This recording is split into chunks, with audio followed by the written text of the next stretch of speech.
Le grand salon du domaine de Senneville était plein de monde ce matin d'avril, et Agathe Morel tendait la main vers la plume quand elle sentit les doigts de Rosalie se poser sur son poignet, pas pour la retenir, juste pour l'arrêter une seconde.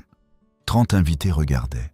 Le vieux duc était dans son fauteuil au fond de la pièce, les yeux mi-clos, immobile comme une chose que le temps a fini de mouvoir.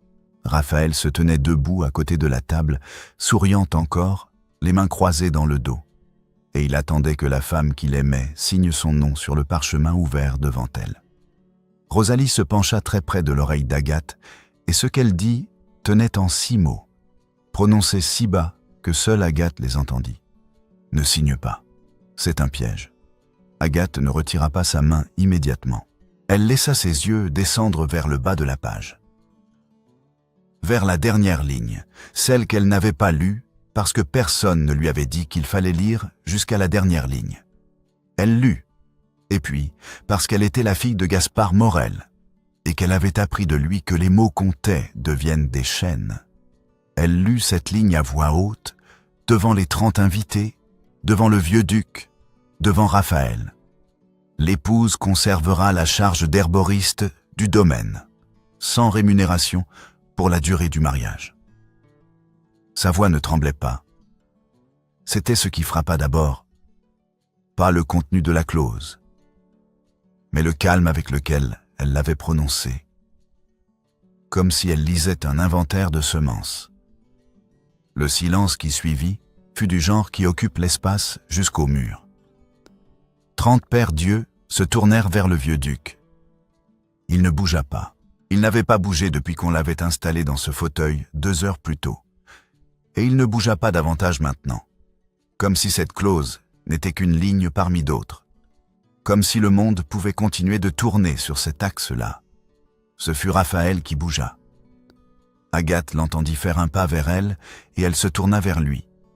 Et ce qu'elle vit sur son visage lui apprit quelque chose qu'elle n'avait pas prévu. Il blêmissait. Pas de honte, de stupeur. Il lisait la clause lui-même maintenant, les yeux sur le parchemin, et elle comprit qu'il la découvrait en même temps que les invités, en même temps qu'elle. Il ne savait pas. Ce détail-là ne changea rien à ce qu'elle fit ensuite. Elle reposa la plume sur la table.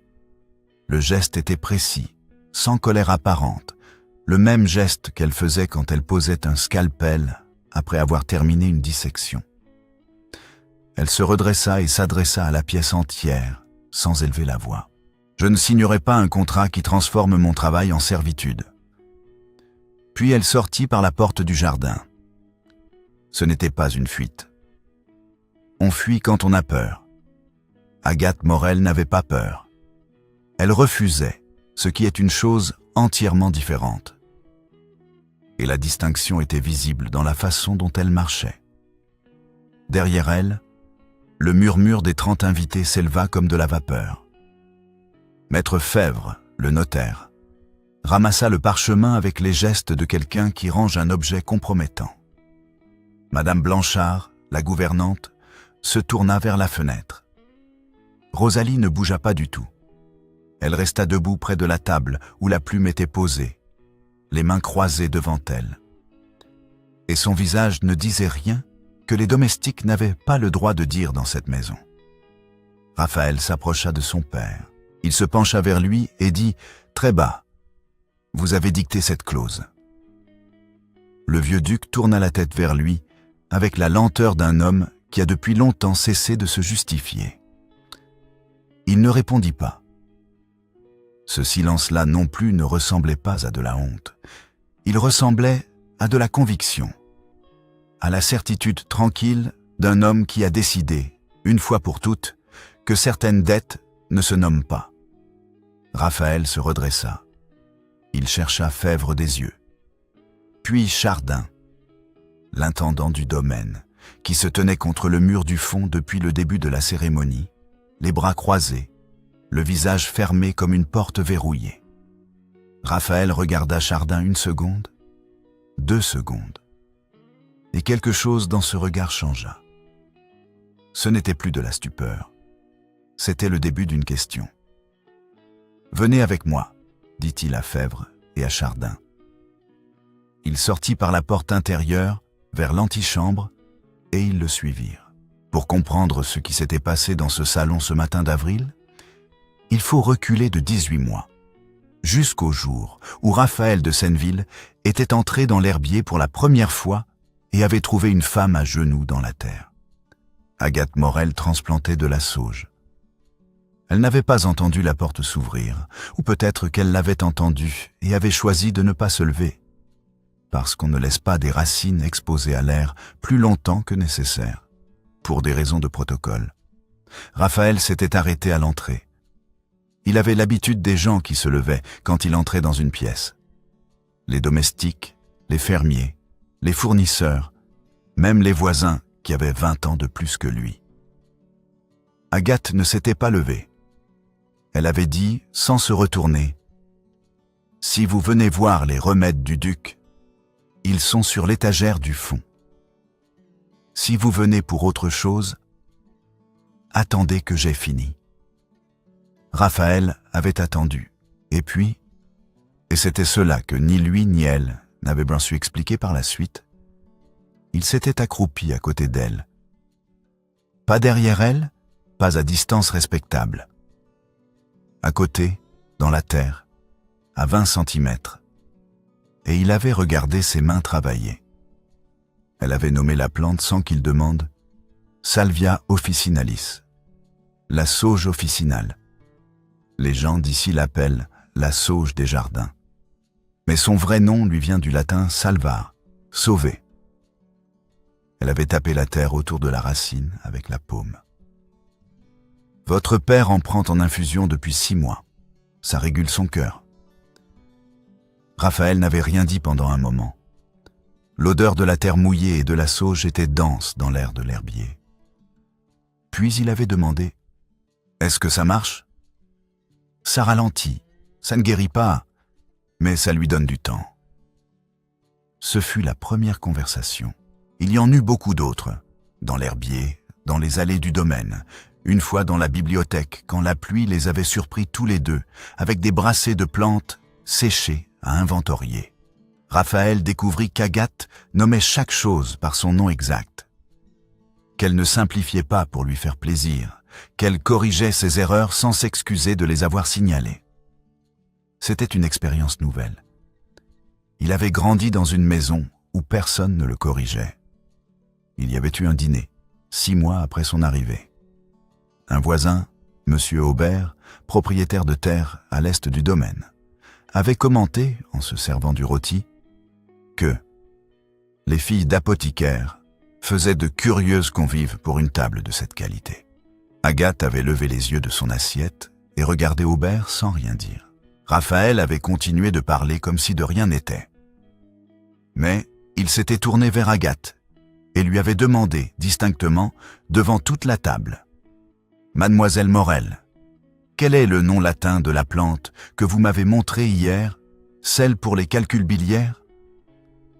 Agathe avait répondu « Chelidonium majus, la grande chélidoine. » Et Raphaël avait dit à Aubert « Elle soigne les calculs biliaires. Vous devriez vous renseigner. » Aubert n'avait plus ouvert la bouche de la soirée. C'était comme ça que les 18 mois s'étaient passés. Lui qui regardait, elle qui travaillait. Et entre eux, une accumulation silencieuse de moments où il avait choisi de se mettre à son niveau plutôt que de rester debout au-dessus. Il lui avait demandé sa main un soir de mars, dans l'herbier, debout cette fois, mais sans cérémonie, sans les formules habituelles, sans le discours préparé. Il avait dit « Je voudrais vous épouser.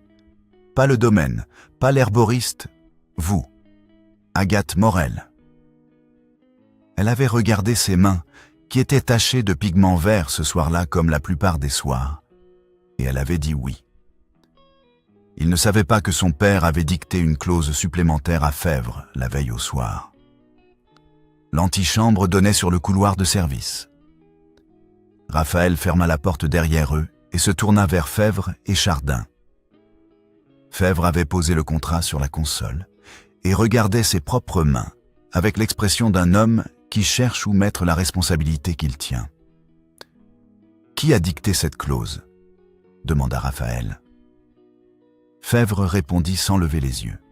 « Monsieur le duc, hier soir, il m'a convoqué à 10 heures. Il m'a demandé d'ajouter la ligne avant la signature. Hier soir. » Raphaël répéta ces 2 mots lentement, comme s'il les pesait. Après la dernière relecture. « Oui, monsieur. » Raphaël se tourna vers Chardin. Chardin était un homme de 50 ans, carré, avec des mains habituées aux registres et aux clés, et un visage qui donnait rarement quelque chose. Il ne donna rien maintenant non plus. « C'est un arrangement de famille, » dit Chardin. « Votre père voulait s'assurer que le domaine garde son herboriste. Dans les circonstances, c'est une précaution raisonnable. » Raphaël le regarda. « Mon père voulait s'assurer qu'elle ne puisse pas partir. Ce n'est pas la même chose. La distinction est fine. » « Non, elle ne l'est pas. » Raphaël fit un pas vers lui. « Une précaution de domaine, ça se discute. Une clause qui transforme le travail d'une femme en condition de son mariage, ça s'appelle autrement. Qui d'autre savait que cette ligne avait été ajoutée ?» Chardin hésita une fraction de seconde, assez pour que Raphaël le voie. Personne. C'est une formalité. Fèvre l'a rédigée, le duc l'a approuvée. C'est à ce moment que Rosalie parla depuis le seuil. Elle s'était approchée sans bruit, comme elle avait l'habitude de le faire, et personne ne l'avait entendue. « J'étais à l'office hier soir, » dit Rosalie. La porte donnait sur le couloir. Elle était ouverte. J'ai entendu monsieur le duc dicter à Fèvre. Et j'ai entendu monsieur Chardin approuver. Ce qui suivit n'était pas le silence de la surprise. C'était celui d'un homme qui vient d'être pris, un silence tendu comme une corde trop serrée, qui ne peut que rompre. Chardin se redressa. Une servante qui prétend avoir entendu une conversation privée. « Taisez-vous. » Raphaël avait dit ça sans élever la voix, et c'est peut-être pour ça que ça avait eu l'effet d'un coup. Chardin se tut. Raphaël prit le contrat sur la console. Il le tint une seconde, le regarda, et le posa face contre la surface du bois. « Je ne signe pas. » Il se dirigea vers la porte du jardin. « Et je vais chercher Agathe. » Il la trouva dans l'herbier. Elle n'avait pas arrêté de travailler. La distillation était en cours. La flamme sous l'alambic, la vapeur qui montait par le col, le liquide qui tombait goutte à goutte dans le flacon. Agathe était penchée sur la table, en train de noter quelque chose dans son cahier. Et elle ne leva pas les yeux quand Raphaël entra.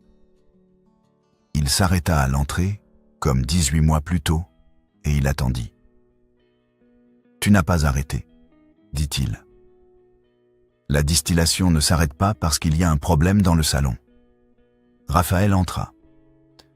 Il s'approcha de la table et s'assit sur le tabouret en face d'elle, de l'autre côté de l'alambic. La vapeur montait entre eux. « Pourquoi as-tu lu la clause à voix haute ?» demanda-t-il. Devant tout le monde. « Tu aurais pu me la montrer, me parler en dehors de la salle ?» Agathe posa sa plume. Elle le regarda. « Parce que si je l'avais lu en silence et que j'étais partie, on aurait dit que j'étais folle. Ma mère disait la vérité et on la traitait de plaignarde. Mon père disait la vérité et on le payait en retard, ou pas du tout. Les gens comme nous, quand on se tait, on a tort. Quand on parle, on a tort. Alors, autant parler devant témoins. » Raphaël ne répondit pas immédiatement. Il regardait l'alambic, le liquide qui s'accumulait dans le flacon. « Je ne savais pas, » dit-il enfin. « La clause. Je ne l'avais pas lue. Je sais. Et ça ne change rien pour toi. Ça change que tu n'es pas l'ennemi. » Elle reprit sa plume. « Mais ça ne change pas ce qui est écrit. » La porte de l'herbier s'ouvrit. Chardin entra sans frapper. Il ne regarda pas Raphaël. Il regarda Agathe et il parla sur le ton de quelqu'un qui propose une transaction commerciale ordinaire. « Non. Mademoiselle Morel, le domaine peut vous offrir une compensation. De quoi vous établir ailleurs. Élevez l'enfant dans de bonnes conditions. Personne n'a besoin de... Finissez votre phrase, dit Agathe. Chardin s'arrêta. Personne n'a besoin de savoir quoi, monsieur Chardin? Elle avait posé sa plume à nouveau, et sa voix était parfaitement calme. Que le duc de Senneville doit la vie à mon père et qu'il ne l'a jamais payée. Le visage de Chardin changea. Ce n'était pas de la surprise. C'était quelque chose de plus vieux que ça. Quelque chose qui ressemblait à une peur qu'on a appris à tenir à distance pendant 20 ans et qui revient d'un coup. Raphaël s'était levé. Il regardait Chardin. Vous le saviez. La dette. Depuis combien de temps? Chardin ne répondit pas. Depuis combien de temps? Répéta Raphaël.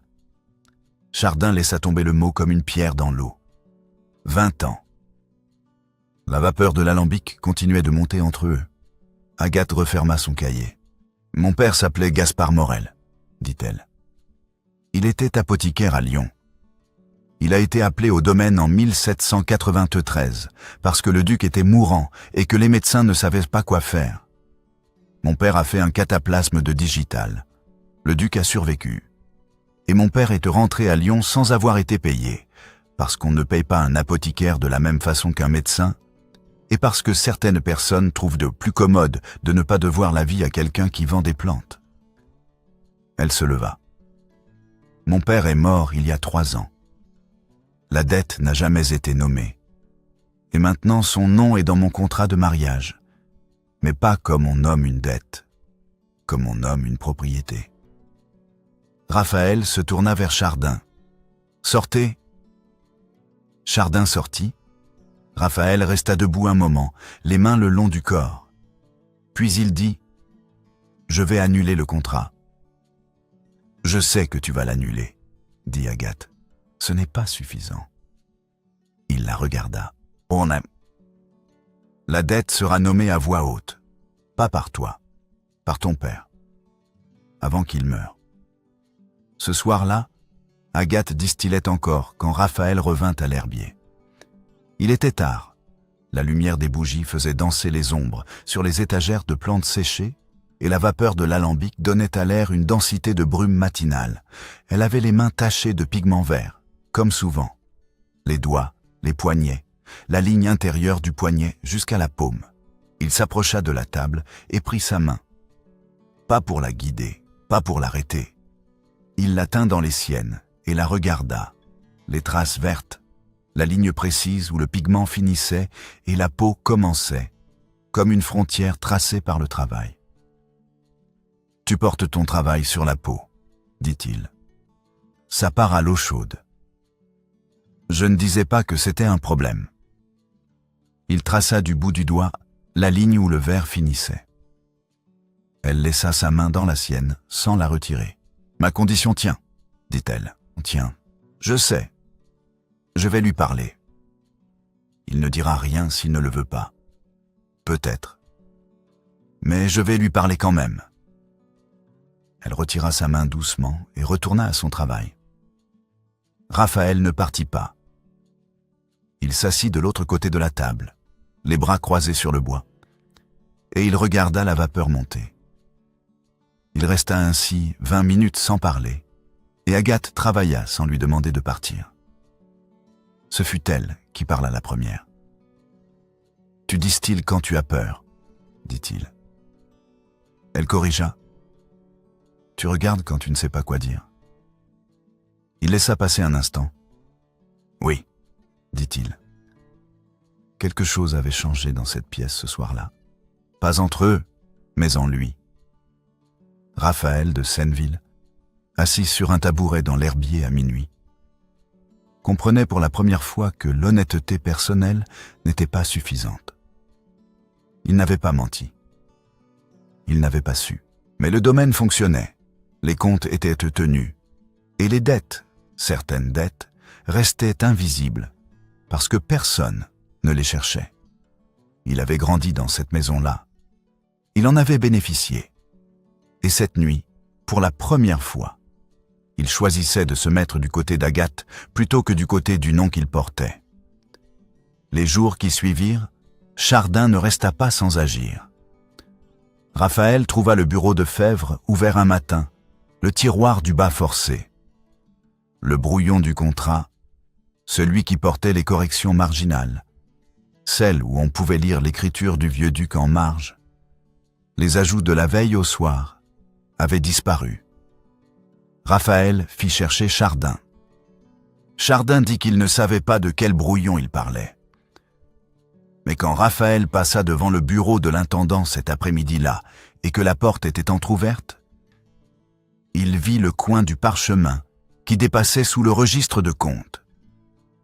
Il entra. Il prit le brouillon. Il le lut. L'écriture du vieux duc était dans la marge droite, à côté de la dernière ligne.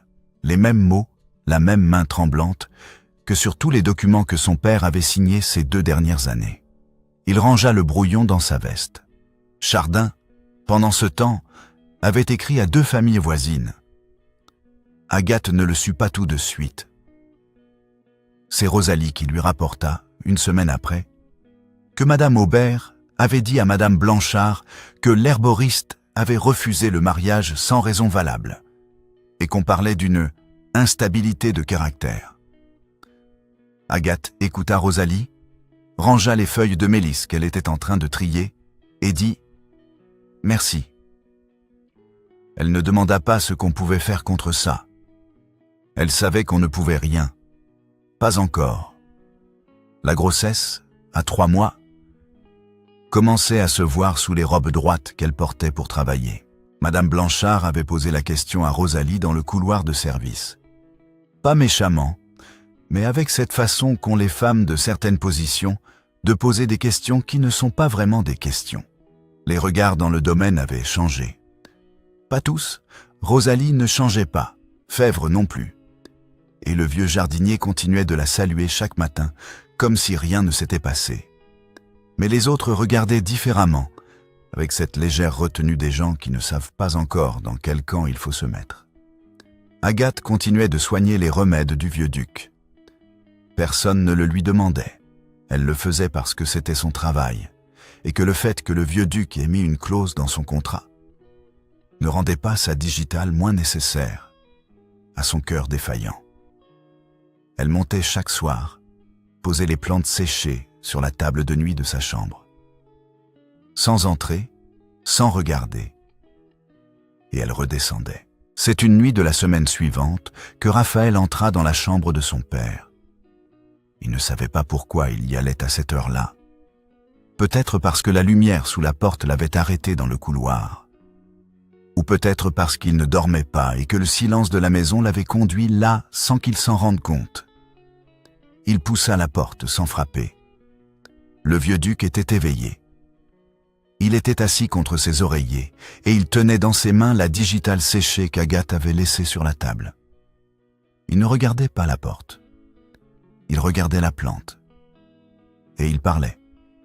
Pas à Raphaël. Il ne savait pas que Raphaël était là. Il parlait à quelqu'un d'autre, à voix basse, avec la voix de quelqu'un qui a attendu très longtemps pour dire quelque chose. « Je te devais la vie, Gaspard. Et je n'ai jamais su te le dire. » Raphaël ne bougea pas. Il resta dans l'encadrement de la porte, une main sur le bois, et il entendit son père confesser à un mort ce qu'il n'avait jamais dit à un vivant. Le vieux duc tenait la digitale comme on tient une lettre qu'on n'a pas envoyée. Il n'ajouta rien d'autre. Il n'avait pas besoin d'ajouter autre chose. Raphaël recula dans le couloir sans faire de bruit. Il ferma la porte. Il descendit les escaliers et traversa la cour dans le noir jusqu'à l'herbier. Agathe était encore là. Elle l'était presque toujours. Il s'assit en face d'elle et dit « Mon père parle à ton père. La nuit. Il tient la plante que tu lui as laissée. Il dit qu'il lui devait la vie et qu'il n'a jamais su le dire. » Agathe garda les yeux sur son travail un moment. Puis, elle les leva. « Nu. Alors il sait ce qu'il a fait. Il l'a toujours su. » Il acquiesça. « Oui. » Je veux qu'il soit amené devant l'herbier, dehors, dans la cour, devant les plantes qui descendent des semences de mon père, devant les domestiques, et je veux qu'il le dise. » Raphaël la regarda. « Il est mourant. »« Je sais. C'est pour ça qu'il faut que ce soit maintenant. » Le lendemain matin, la cour du domaine de Senneville ressemblait à ce qu'elle était tous les matins. La lumière oblique d'avril sur les pavés, la porte de l'herbier ouverte sur les rangées de plantes, l'odeur de terre mouillée et de romarin. Mais le fauteuil du vieux-duc avait été sorti. Et le vieux-duc était dedans, emmitouflé dans une couverture de laine malgré le soleil, les mains sur les genoux. Chardin était là. Fèvre était là. Rosalie se tenait près de la porte de l'herbier. Madame Blanchard était à sa fenêtre du premier étage. Et 2 domestiques s'étaient arrêtés dans le passage de service sans faire semblant d'aller ailleurs. Raphaël se tenait debout, à côté du fauteuil de son père. Agathe sortit de l'herbier. Elle avait travaillé depuis l'aube. Ses mains portaient les traces habituelles, le vert des pigments, la terre sous les ongles. Elle s'arrêta devant le vieux-duc. Elle ne baissa pas les yeux. « Mon père s'appelait Gaspard Morel, » dit-elle. Sa voix portait dans la cour sans qu'elle l'élève. Il était apothicaire à Lyon. Il a été appelé ici en 1793, quand vous étiez mourant et que vos médecins avaient renoncé. Il vous a sauvé la vie avec un cataplasme de digital. Vous ne l'avez jamais payé. Vous n'avez jamais prononcé son nom dans cette maison. Et vous avez mis une clause dans mon contrat de mariage pour payer votre dette avec mon travail. » Le vieux-duc leva les yeux vers elle. Ses mains tremblaient légèrement sur la couverture. « Oh, je lui devais la vie, » dit-il. Sa voix était vieille, usée, mais distincte. « Et je n'ai pas su le dire. »« Vous n'avez pas su, » dit Agathe, « parce que dire merci à un homme comme mon père vous diminuait. Un apothicaire de Lyon, un homme qui vend des plantes. Lui devoir la vie, ça ne rentrait pas dans l'ordre des choses tel que vous le compreniez. » Le vieux-duc ne répondit pas. Il regardait Agathe, et dans ce regard, il y avait quelque chose qui n'était ni de la défense, ni de la colère. Quelque chose de plus difficile à nommer. Quelque chose qui ressemblait à la reconnaissance tardive d'une vérité qu'on a passé 20 ans à ne pas regarder en face. Agathe se tourna vers Chardin. « Et vous ?» Elle fit un pas vers lui. 20 ans à gérer ce silence. 20 ans à tenir cette dette comme une ligne dans un registre de comptes qu'on maquille. Vous avez approuvé la clause la veille de la cérémonie.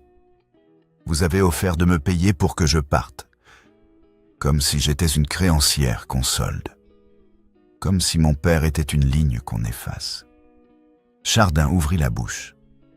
La referma. Vous avez dit que personne n'avait besoin de savoir, continua Agathe. Mais Rosalie savait. Fèvre savait. Et maintenant tout le monde dans cette cour sait. Elle se retourna vers le vieux-duc. Elle plongea la main dans la poche de son tablier et en sortit la digitale séchée. Celle qu'elle avait vue dans ses mains la nuit, dans sa chambre, quand il parlait à son père mort. Elle s'approcha du fauteuil et la posa sur ses genoux. « Oui, non, je ne. Mon père vous a donné ça. Gratuitement. Parce que c'est ce que font les gens qui guérissent. Ils ne comptent pas. Ils soignent et ils rentrent chez eux et ils font confiance à la parole des gens. » Elle retira sa main. « Vous avez compté. Vous avez compté pendant 20 ans et vous avez mis la note dans mon contrat. » Le vieux-duc posa sa main sur la digitale séchée. Sa main tremblait, mais elle se posa. Raphaël se leva de l'endroit où il s'était tenu, debout contre le mur. Il s'adressa à Fèvre directement. « Le contrat est nul. Rédigez-en un nouveau, sans clause, sans dette, et sans le nom de Chardin sur les documents de ce domaine. » Fèvre hocha la tête. Il avait l'air soulagé, d'une façon un peu pitoyable. Comme quelqu'un qui attendait depuis longtemps qu'on lui dise quoi faire. Chardin ne dit rien. Il ne dit rien parce qu'il n'y avait rien à dire. La complicité avait été nommée devant témoins, et les témoins étaient là, dans la cour, sous la lumière d'avril. Le silence qu'il avait géré pendant 20 ans venait de se retourner contre lui, et il le savait. Rosalie parla depuis le seuil de l'herbier. Madame Jeanne m'avait demandé de veiller sur Agathe quand elle ne pourrait plus le faire elle-même. Elle regarda le vieux duc, puis Chardin, puis Agathe. J'ai veillé. 26 ans, j'ai veillé. La cour était silencieuse. La lumière tombait sur les rangées de l'herbier, la digitale, la sauge, la mélisse, les plantes qui descendaient des semences que Gaspard Morel avait laissées dans cette maison sans jamais être remercié. Raphaël traversa la cour vers Agathe. Il s'arrêta devant elle. Ses mains à elle étaient encore tachées de vert. « Je n'ai pas parlé avant toi, » dit-il. Elle demanda « Pourquoi ?» « Parce que ta voix devait être la première qu'ils entendent, aujourd'hui. » Elle le regarda un moment, le regardait vraiment, avec cette attention qu'elle portait aux choses qu'elle étudiait, sans détourner les yeux. Puis elle leva les mains et les posa de chaque côté de son visage, et elle l'embrassa, lentement, décidément, comme on pose une plante dans la terre, avec la certitude de ce qu'on fait. Ses mains laissèrent des traces de pigments verts sur sa joue, 2 empreintes légères, et quand elle recula, il les avait encore. Les marques vertes sur la peau, la première fois qu'Agathe Morel avait marqué quelque chose qui lui appartenait. Le vieux duc mourut 5 jours plus tard. Sur sa table de nuit, il y avait la digitale séchée. Agathe entra dans la chambre après qu'on l'eut prévenue. Elle s'approcha de la table. Elle prit la plante, délicatement, comme on prend quelque chose de vieux et de fragile. Elle descendit à l'herbier, ouvrit la porte, alla jusqu'à la rangée du fond, et la remit dans la terre. Pas dans un cadre, pas sous verre. Dans la terre, avec les autres, là où les racines pouvaient travailler. Le printemps avança, l'herbier fut agrandi, un nouveau carré à l'est, creusé dans la semaine qui suivit les funérailles, avec de la terre fraîche apportée du bas du domaine. Un matin de la fin avril, Agathe et Raphaël plantaient côte à côte une rangée de digitales, à genoux dans la terre. Elle lui avait montré comment espacer les plants, 2 paumes entre chaque, pas plus.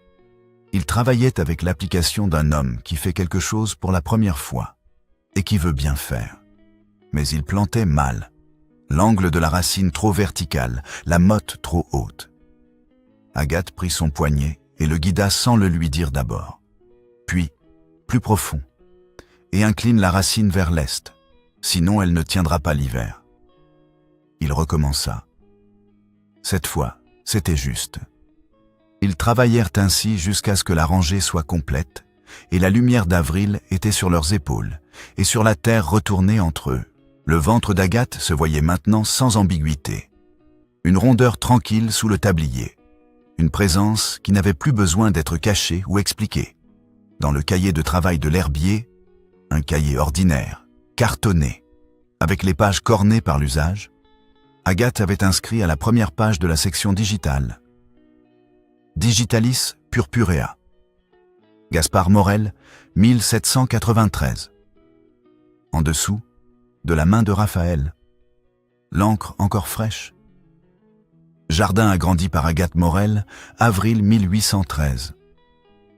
Son nom. Dans le registre de travail. Pas sur une plaque, pas sur un mur. Dans le cahier où on notait les semences, les dates, les conditions du sol. Dans la pratique quotidienne du domaine. Là où les choses qui comptent vraiment sont toujours consignées. Madame Blanchard traversa la cour avec un plateau. Elle s'approcha de l'herbier, posa 2 tasses sur la table en bois près de l'entrée, et repartit sans rien dire. Elle n'avait pas demandé si c'était nécessaire. Elle n'avait pas commenté. Elle avait posé les tasses et était sortie. Et c'était peut-être la façon la plus juste de dire, sans le dire, que les choses avaient changé dans cette maison.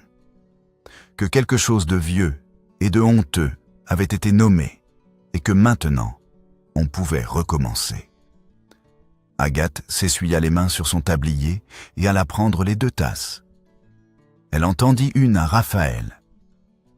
Il était encore à genoux dans la terre, regardant la rangée de digitales qu'ils venèrent de planter, 20 plants, réguliers, inclinés vers l'est. Elle s'accroupit à côté de lui, les 2 tasses entre eux, et ils regardèrent ensemble les plantes dans la lumière. Il n'y avait rien à dire que le travail n'avait pas déjà dit.